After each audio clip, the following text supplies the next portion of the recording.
नमस्कार, बहुत बहुत स्वागत है आपका अनादि टीवी में और मैं हूं आपके साथ अमृता। आप देख रहे हैं सत्ता का महासंग्राम, जहां चर्चा होगी राजनीतिक दलों के दांवपेच की, सत्ता के लिए राजनीतिक संग्राम की, जनता के मुद्दों पर कितने खरे उतरे नेताजी। बात होगी उनके रिपोर्ट कार्ड की, समझेंगे विधानसभा सीट का भूत भविष्य वर्तमान, चुनावी गणित, दलों की रणनीति, सियासत की बिसात बिछ चुकी है। सत्ता के गलियारों में चुनावी शोर गूंजने लगा है। तो कौन होगा सरताज, किसका डहेगा किला, किसकी बचेगी साख, किस दल पर जनता को भरोसा, 2023 में किसकी बनेगी सरकार, क्योंकि 2023 दिखाएगा 24 की तस्वीर। सत्ता के महासंग्राम में हम विधायक जी का रिपोर्ट कार्ड आपके सामने रखेंगे, क्योंकि हम आपको सूबे के सभी विधायकों की परफॉर्मेंस और उनके क्षेत्रों की जमीनी हकीकतों के बारे में एक एक कर बताने जा रहे हैं। इसी कड़ी में सत्ता के महासंग्राम में आज बात डिंडोरी विधानसभा की करेंगे।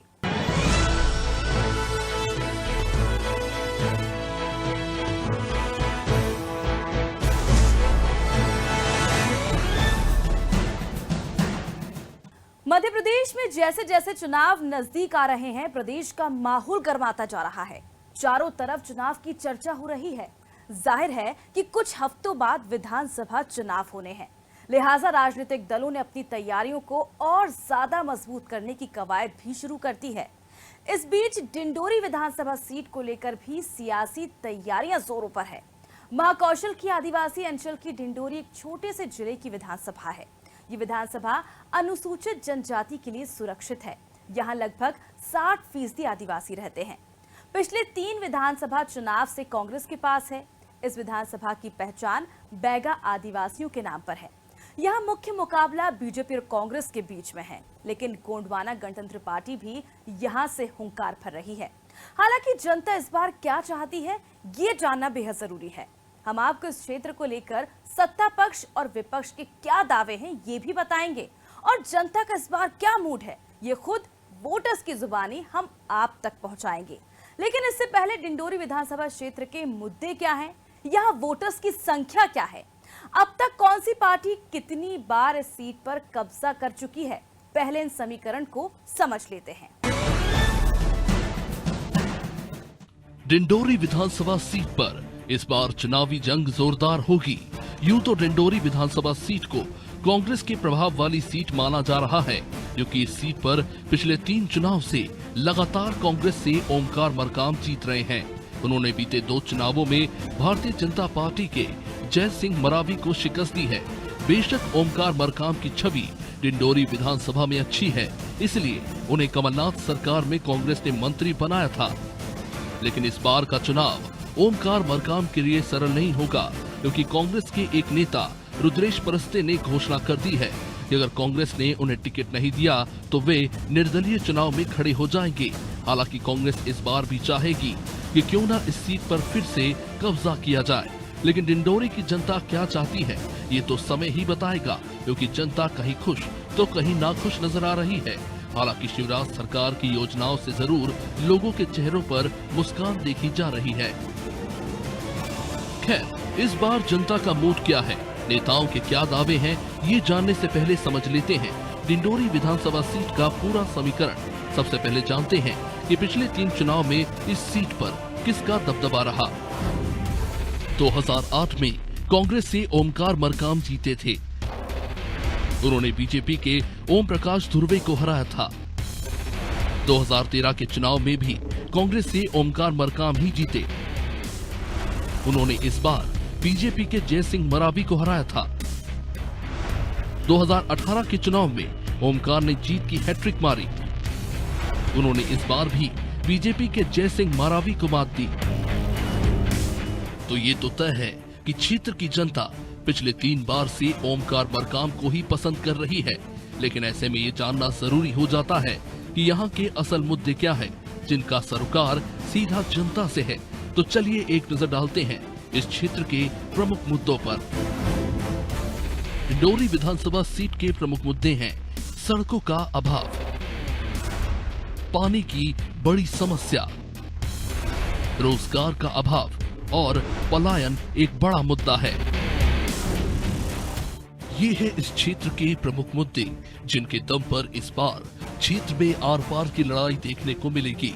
मगर इस बार यहाँ पर टिकट वितरण में कांग्रेस को आसानी हो सकती है, तो वही बीजेपी ने अपना उम्मीदवार भी घोषित कर दिया है।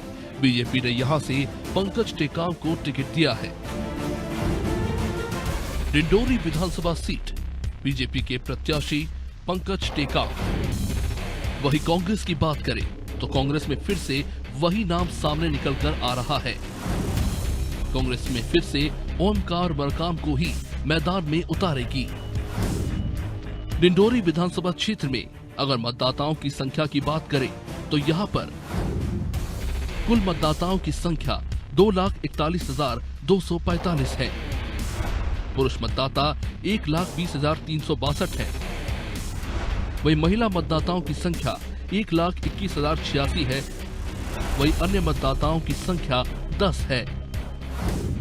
2.5 लाख के करीबी मतदाता इस बार मुहर लगाएंगे कि कौन से दल का विधायक बनेगा। आखिर जनता के मन में इस बार क्या है, हमने इन्हीं मतदाताओं के बीच जाकर उनके मन की बात टटोलने की पूरी कोशिश की है। क्षेत्र के नेताओं के दावे क्या हैं, हमने 1 to 1 जाकर ये भी जानने की कोशिश की है। तो चलिए, जनता का क्या कहना है, राजनीतिक दलों के क्या है दावे, जनता के मुद्दे और नेताजी की घोषणाओं पर डालते हैं एक नजर।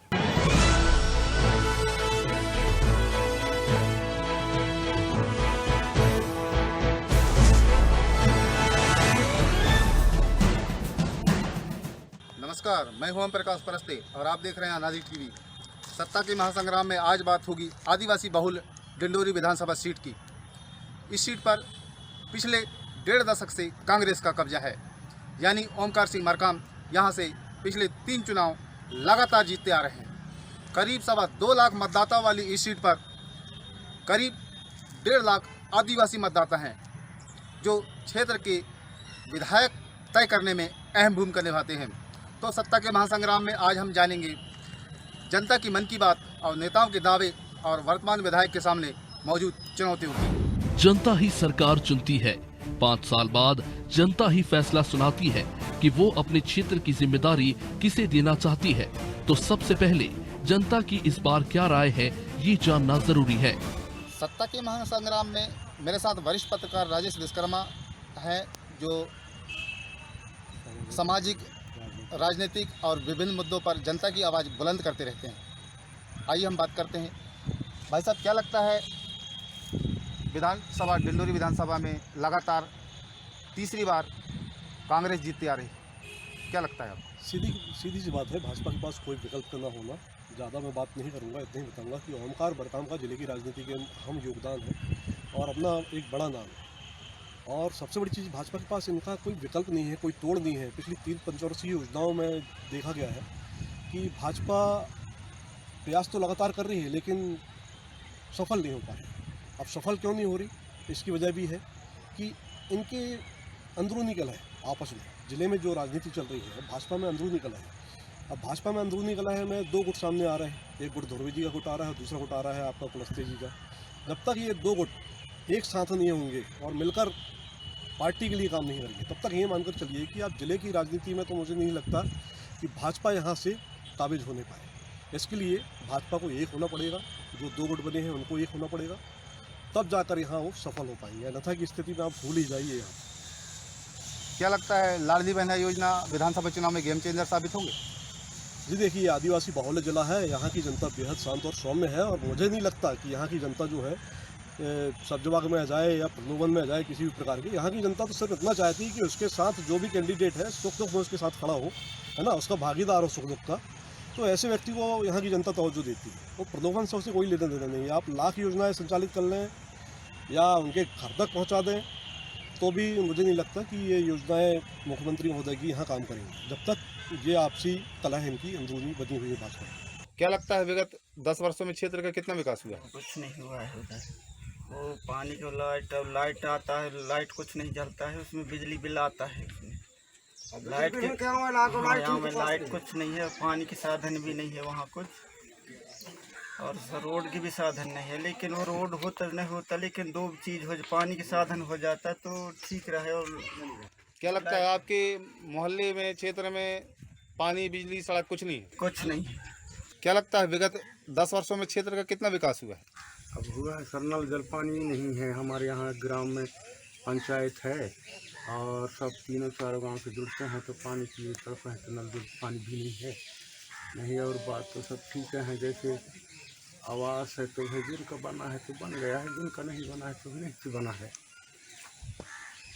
और फिर ये जो बंधान बनी है तो भाई नाम मात्र के लिए बंधान बना है, इसमें सिंचाई के लिए पानी नहीं आती है और वहाँ मछली पालन हो रहा है, सिंचाई पे कुछ नहीं। घर मकान बिगड़े हैं, मिट्टी ज़मीन बिगड़े हैं, उनका बनाने वाले माने खा पी के चले गए।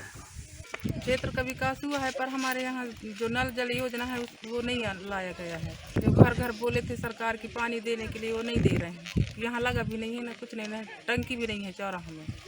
तो हमको सिर्फ पानी की समस्या है, यहाँ पानी चाहिए बस हो गया। क्या लगता है किन की सरकार बनना चाहिए? मामा की सरकार। भाई बहुत सारे हुआ है पर अपने इधर नहीं हुआ है। वर्तमान विधायक से कितने संतुष्ट हैं? वो सब कुछ ठीक काम किए। क्या लगता है क्षेत्र का कितना विकास हुआ? क्षेत्र का विकास नहीं होता। वर्तमान विधायक से कितने संतुष्ट हैं आप? बिल्कुल संतुष्ट नहीं। विधायक जी क्या कुछ किए होंगे पंचायत में, क्षेत्र में? 3 प्रतीक्षालय अपने ग्राम पंचायत में और टैंकर दिया, बस इसके अलावा कुछ काम नहीं हुआ। क्या लगता है क्षेत्र का कितना विकास हुआ है? विकास नहीं हुआ है, कुछ भी विकास नहीं हुआ है। आपके क्षेत्र के विधायक नहीं आते हैं? विधायक आके यहाँ नारियल फोड़ के घाटों में चले जाते हैं, कोई मतलब का नहीं। क्या विकास के नाम में? जी, उद्घाटन किए हैं, बस काम नहीं हुआ। उद्घाटन किए हैं, काम अभी 15 साल से हो गया। उद्घाटन ही उद्घाटन होता है यहाँ घाटों में, हर घाटों में, सदी घाट में है, सिद्धि घाट में, हर घाटों में बस काम वाम कुछ नहीं हो रहा है यहाँ। नर्मदा नदी के घाटों में? जी, और यहाँ जो नर्मदा किनारे किनारे जो रोड गई है वो रोड भी सही साट नहीं बनी है, पूरी बंधिया बना डाली। आने जाने में बहुत दिक्कत होती है, गाड़ी घोड़ा इंसानों को भी दिक्कत होती है, जानवरों को भी दिक्कत होती है। आप एक युवा हैं,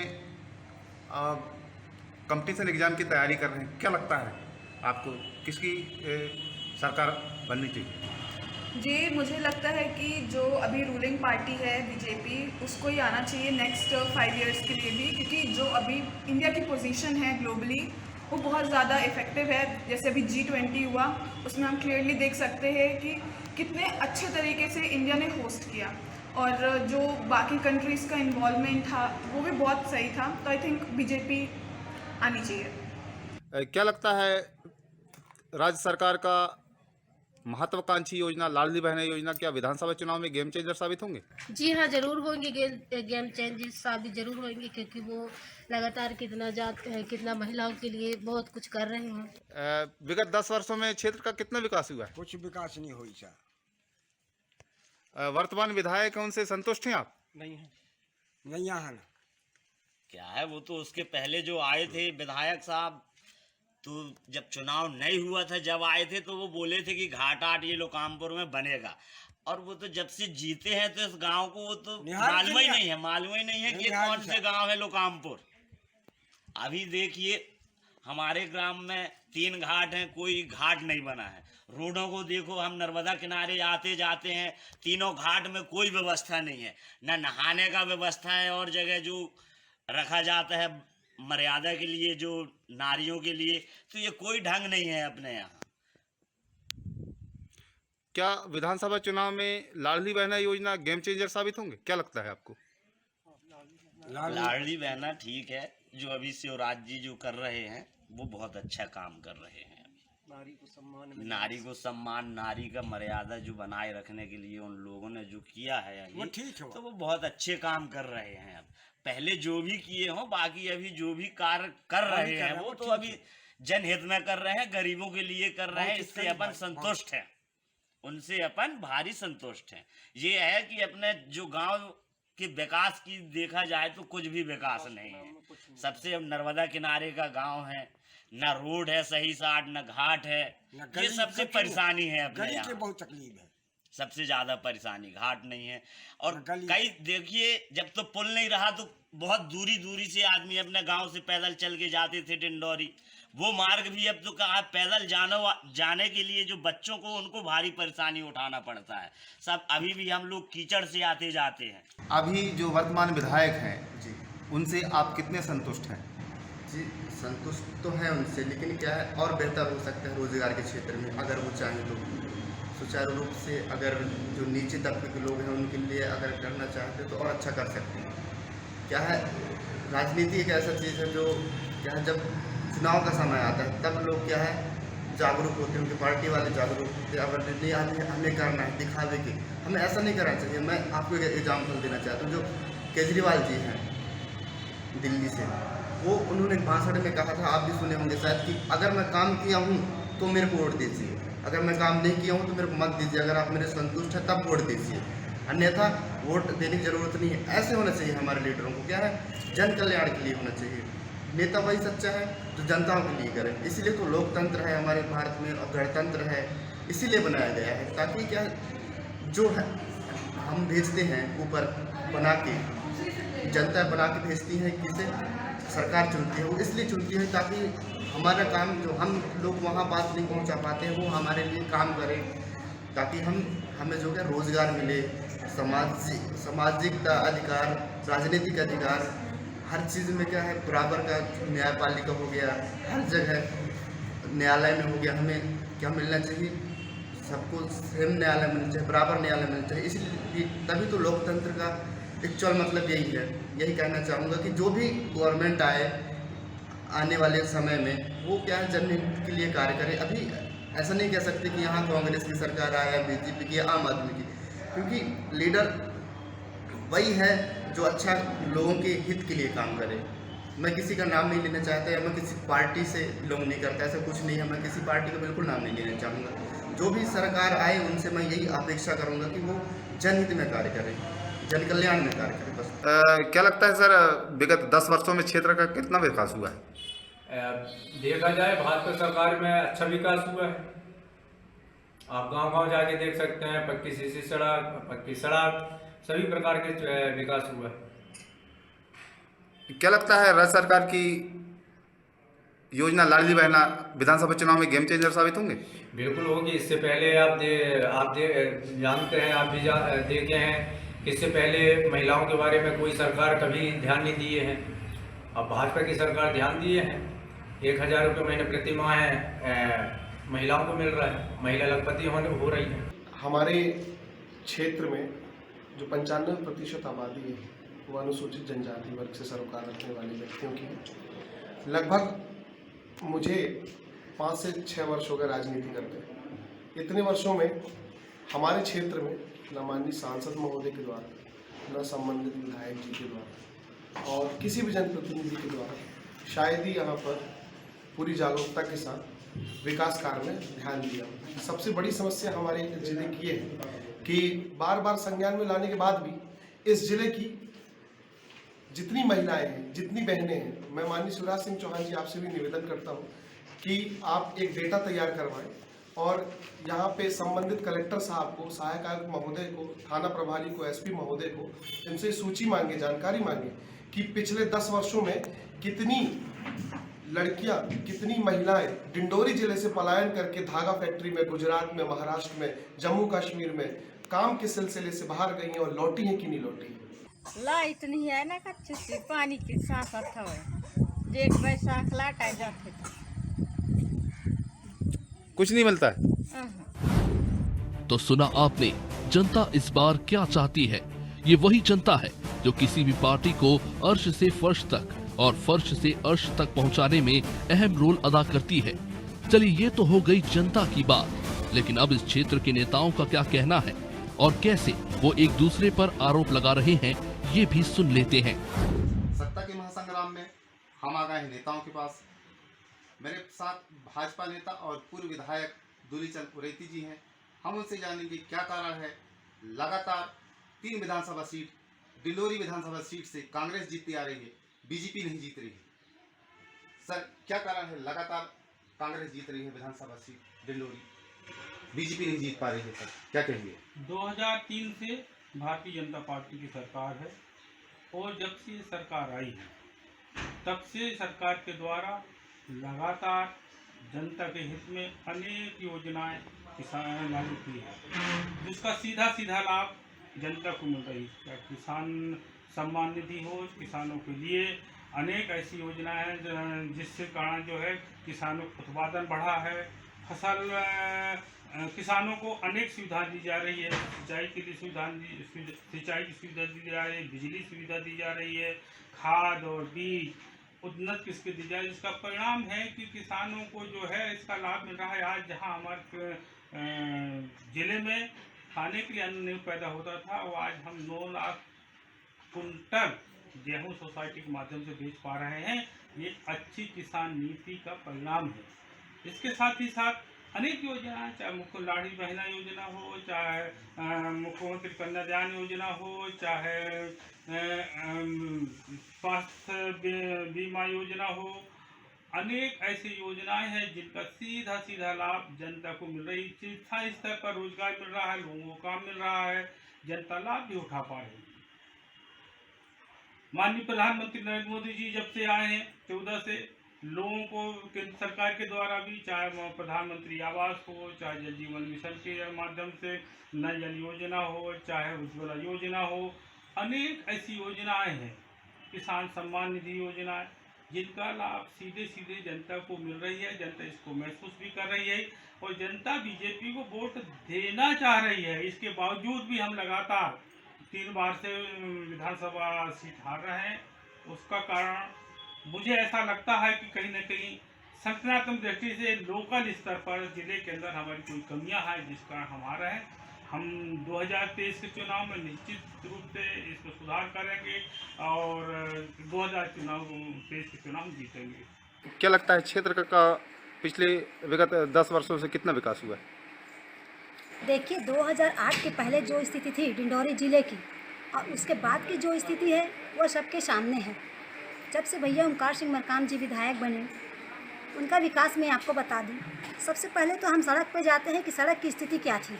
सड़क पूरे जर्जर अवस्था में थी, जो आज के डेट में इतनी अच्छी बन चुकी है। नर्मदा जी को देख लीजिए, जहाँ तक नर्मदा जी जाती है वहाँ की सड़क, चाड़ा बाजार की सड़क और जबलपुर रोड की सड़क, ये सारे भैया का ही देन है। और विकास की बात करें तो भैया अभी प्रतीक्षालय दे रहे हैं, टैंकर दे रहे हैं।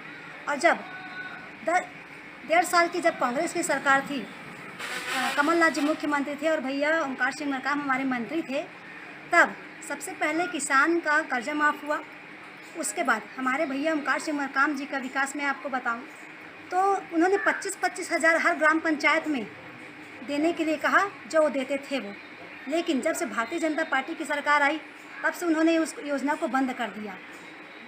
बच्चा जब होता था तब 50 किलो का देना का उनका था, तो वो भी देते थे और 10 गात्र में 1 क्विंटल राशन देते थे। उसके बाद उस योजना को भी इन्होंने बंद कर दिया। देखिए, आज कॉलेज बच्चे पढ़ने जाते हैं, डैम, सब भैया का ही योगदान है।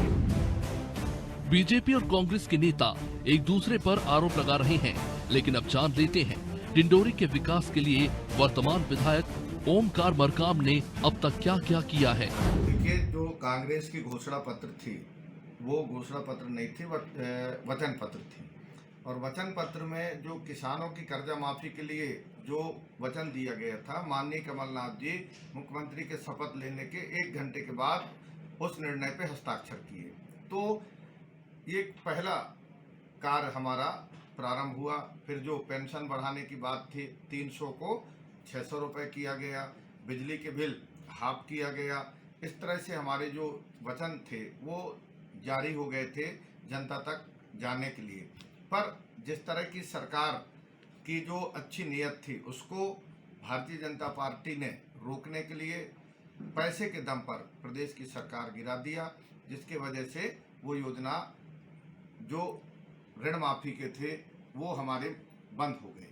आज जिस तरह की हालात प्रदेश में है, वो हमारे लिए, सब लोगों के लिए चुनौती के रूप में है कि भारतीय जनता पार्टी की सरकार सत्ता में बने रहने के लिए कई अनैतिक कार्य कर रहे हैं जो जनहित में नहीं है। चाहे हमारे देश के अंदर किसानों के हालात देखो, किसान परेशान, नौजवान परेशान, युवा परेशान, हर वर्ग आज परेशान है। ऐसी स्थिति में ये जो हालात हैं वो अब जनता मन बना लिए हैं कि भाजपा को हटाना है और कांग्रेस को लाना है। 2023 चुनाव कैसे जीतेंगे सर? जनता पूरी तरह से मन बना लिया है कि प्रदेश से भाजपा को हटाना है और देश से भाजपा को हटाना है और कांग्रेस की सरकार बनाना है। जनता मतदान करेगी और हम चुनाव जीतेंगे। हमने जनता का मूड भी जाना, नेताओं के दावे भी देखे, क्षेत्र का पूरा समीकरण भी समझा, लेकिन इस बार क्षेत्र की जनता कहीं खुश तो कहीं नाखुश नजर आ रही है। ऐसे में देखना ये होगा कि डिंडोरी विधानसभा में कांग्रेस अपना वर्चस्व कायम रख पाती है या फिर बीजेपी कांग्रेस का किला भेदने में फिर सफल होती है।